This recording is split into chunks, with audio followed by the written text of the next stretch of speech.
Ever wish your Canva designs could leap off the screen and captivate your audience? In this tutorial, we'll transform static images into dynamic, eye-catching content. Let's start by opening your design or creating a new one in Canva. Ensure you have an image element on your canvas that you wish to animate. Once your image is placed, select it. You'll notice a magical button appear in your top toolbar, labeled Animate. Click this button to reveal a world of motion presets. The Animate panel offers a variety of preset animations. Options like Pan will gently slide your image, while Fade will delicately reveal or conceal it. Experiment by clicking on each one to see a live preview of the effect directly on your image.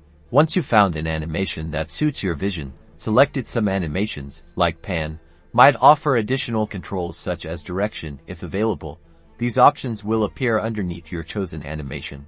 To see your animated design in action, click the play button located in the upper right corner of your Canva interface. This will give you a full screen preview of your creation.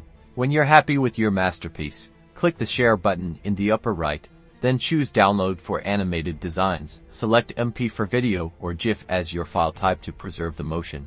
And just like that, you've transformed a simple image into an engaging, animated element.